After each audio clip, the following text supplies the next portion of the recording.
तो आइए सीधे बात करते हैं।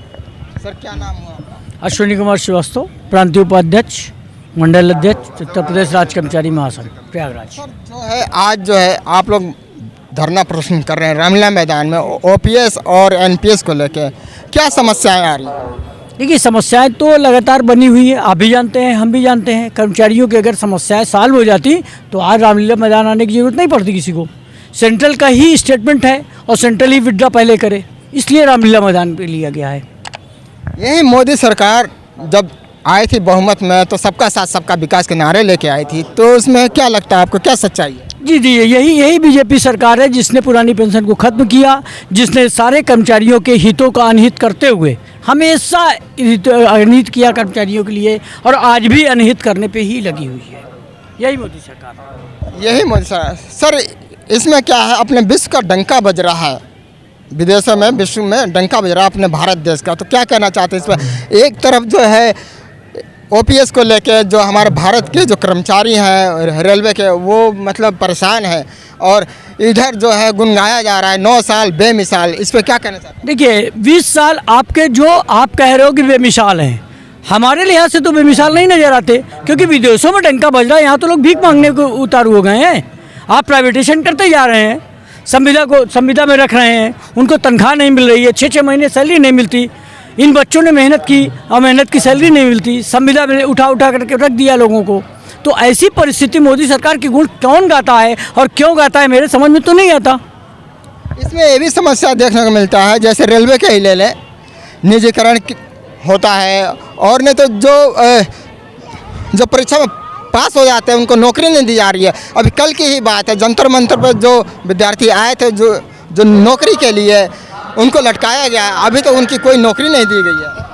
लगातार प्राइवेटेशन का कार्यक्रम इनका चल रहा है, वो इतने धरने प्रदर्शन के बाद भी ऐसी स्थिति इनकी नहीं बन पा रही है कि संसद में बैठने लायक रहें, और आने वाले वक्त में ये वक्त दिखा देगा। निश्चित रूप से कर्मचारी का अगर ये विरोध कर रहे हैं तो इनका भी विरोध होना ही चाहिए। सर आने वाला 2024 में चुनाव है, ऐसे में क्या लगता है कि जो भारतीय जनता पार्टी सरकार है, क्या दोबारा आ सकती है वोट, या वोट का चोट पड़ेगा, क्या लगता है? देखिए, वोट पे चोट तो है ही है, निश्चित रूप से है, क्योंकि किसी पे कुठाराघात आप कब तक करेंगे?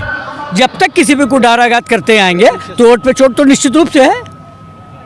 ऐसे में अगर देखा जाए, अगर आप लोगों की मांगें नहीं पूरी होती है तो आज आप लोग लगातार मतलब जंतर मंतर हो चाहे रामलीला ग्राउंड पे हो, आप लोग प्रदर्शन करते आ रहे हैं अपनी मांगों के लिए, अगर सरकार नहीं पूरा करती तो फिर आप लोग लगातार जो भी ऊपरी आदेश आता रहेगा उसका कार्यक्रम में पालन होगा निश्चित। तो यहाँ से आप क्या संदेश देना चाहते हैं? यहाँ से ये संदेश है कि हमारे कर्मचारियों का भला होना चाहिए। निश्चित रूप से आउटसोर्सिंग जो रखे गए हैं उनको भी परमानेंट करना चाहिए, पुरानी पेंशन को तत्काल बहाल करनी चाहिए। जो भी मोदी सरकार करना चाहती है, निश्चित रूप से सेंट्रल दिल्ली रामलीला मैदान पे आके प्रदर्शन करने का ये मतलब है कि मोदी सरकार को ही निर्णय लेना है। ये हमारी यूपी सरकार नहीं करती है, मोदी सरकार को निर्णय लेना है, इसलिए रामलीला ग्राउंड पे राष्ट्रीय रैली हम लोगों ने रखी है।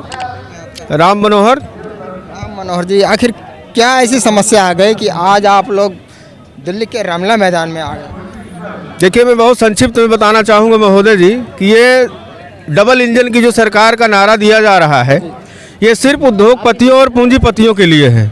हम जैसे आम कर्मचारियों के लिए सरासर ये शोषण वाली सरकार है। कर्मचारियों का निरंतर शोषण होता जा रहा है, और हमारा निरंतर आंदोलन चलने के बावजूद भी सरकार के कानों में जूं तक नहीं रेंग रही है। आप कर्मचारियों का जो शोषण करते हो, जैसे संविदा आउटसोर्सिंग का, अगर मैं कोरोना काल की बात करूं और इस सरकार से ये सवाल पूछूं कि आज आप ये कहते हो कि सरकारी कर्मचारी कार्य नहीं करते, तो ऐसी कौन सी वजह थी कोरोना काल में प्राइवेट नर्सिंग होमों को बंद करके सरकारी अस्पतालों और सरकारी कर्मचारियों से वर्क लिया गया? सर मैं इस पे आपको रोकना चाहूँगा। जब आंगनवाड़ी कार्यकर्ताओं का भी यही सवाल था तो स्मृति ईरानी ने यही जवाब दिया था कि आंगनवाड़ी कार्यकर्ता जो है 1 घंटा काम करती हैं। तो इसमें क्या लगता है, मतलब भेदभाव किया जा रहा है क्या आप लोग? बिल्कुल सर, भेदभाव है। तो ऐसा क्यों होता है, हालांकि सरकार तो सबका साथ सबका विकास करती है? इस समय सरकार सबका साथ सबका विकास जो नारा दे रही है, ये सरासर गलत है। अगर आज किसी का विकास हो रहा है तो सिर्फ माननीय लोगों का विकास हो रहा है, वो चाहे माननीय सांसद जी हों या माननीय विधायक जी हों। हमारी ओर से विधायक और सांसद बनने वाले की यदि पुरानी पेंशन मिलती है तो हमें क्यों नहीं? ये हमारे साथ अन्याय है। यही अगर देखा जाए, चाहे विधायक सांसद जो भी हो, अगर एक बार बन गया, 2 बार बन गया, 3 बार बन गया, वो मतलब पेंशन बढ़ता जाता है। और एक जो कर्मचारी है वो अगर एक बार रिटायर हो गया तो वो भी पेंशन मिलना मुश्किल है। ऐसा क्यों? देखिए, एक विधायक मात्र 5 साल के लिए बनाया जाता है या माननीय सांसद 5 साल के लिए बनते हैं। वो जितनी बार बनाए जाते हैं उनको उतनी बढ़ोतरी की जाती है। एक कर्मचारी 30 साल 25 साल वर्क करता है जनता के बीच में, और 4th क्लास कर्मचारी हो सकता है लात जूता भी पाता हो, जनहित में कार्य करते हुए उसके साथ अपमानित भी होना पड़ता है। लेकिन उसके बावजूद भी यदि हमारे भाई, हमारे साथी इतना लंबा सफ़र तय करने के बाद भी सरकार ये कहती नहीं एनपीएस सही है, और अपने लिए खुद ओल्ड पेंशन की बात करते हैं, तो ये दोहरी नीति है। सरकार के इस रवैये से कर्मचारी वर्ग नाखुश है। और यदि सरकार हमारी मांगों को नहीं मानती है तो 2024 के चुनाव में कर्मचारी वर्ग भरपूर कोशिश करेगा कि इस सरकार को उखाड़ के फेंकने का काम करेगा। लेकिन सरकार तो कहती है हमने देश में विकास किया है। विकास मैंने कहा माननीय लोगों का किया। कौन सा कर्मचारी का आप डीए रोक रखे हो? कोरोना काल में जिन स्वास्थ्य विभाग के कर्मचारियों ने अपनी जान की बाजी लगाया उनका आपने डीए रोक रखा है। किसी विधायक और सांसद के वेतन वृद्धि में क्यों नहीं रोक लगाई गई? ये कहाँ का न्याय है? अगर ऐसे में देख लिया जाए, अब 2024 ज़्यादा दिन नहीं है, बहुत जल्दी आने वाला है, और सरकार अपनी जो है गुणगान कर रही है 9 साल बेमिसाल। क्या लगता है ऐसे में अगर 2024 में वोट का चोट पड़ेगा? बिल्कुल पड़ेगा सर। जो ये कहते हैं ये गलत है, ये सिर्फ गुमराह करने के लिए बातें हैं। कर्मचारी किसी भी मायने में 1% भी इनसे संतुष्ट नहीं है। 9 साल बेमिसाल नहीं है ये सिर्फ इनके जुमलेबाजी हैं जनता को गुमराह करने के लिए। सरकार किसी की भी हो, सरकार को चलाने में कर्मचारी की अहम भूमिका होती है। यदि हम सरकार बना सकते हैं तो हम सरकार को बिगाड़ने में भी आगे रहेंगे। सरकार तो देखिए इतने अच्छे अच्छे काम कर दिए, देखिए राम मंदिर बनवा दिया अयोध्या में। जी बहुत सही भाई साहब, आपने हमसे सवाल किया है।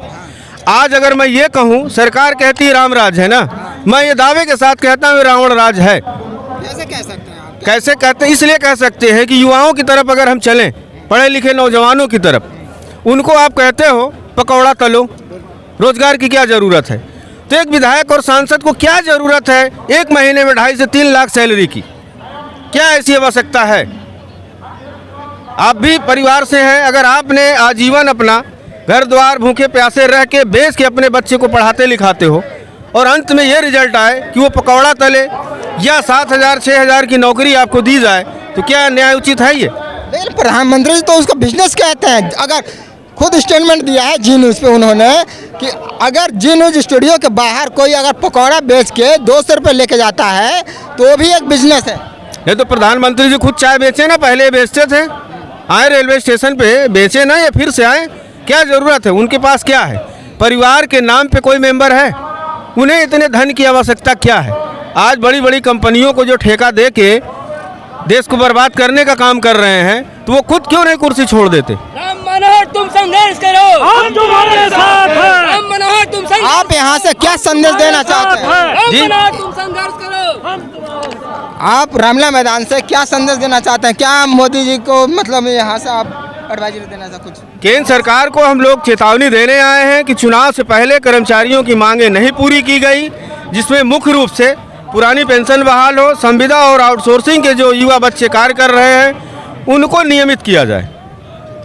और यदि ऐसा नहीं होता है तो आने वाले लोकसभा के चुनाव में कर्मचारी वर्ग जो है पूरे परिवार के साथ आंदोलन और तेज करेगा, रोड पे आने की ज़रूरत होगी, सड़कों पे आएगा और अपने परिवार के साथ आएगा और सरकार को गिराने का काम करेगा। जैसे आपने देखा ओपीएस के कर्मचारियों से बात हुई, आपको क्या लगता है अगर इनकी मांगे जायज़ है तो वीडियो को ज़्यादा शेयर करिए और देखते रहिए D7 तक। अबरार अंसारी साथ, रामलीला मैदान, दिल्ली।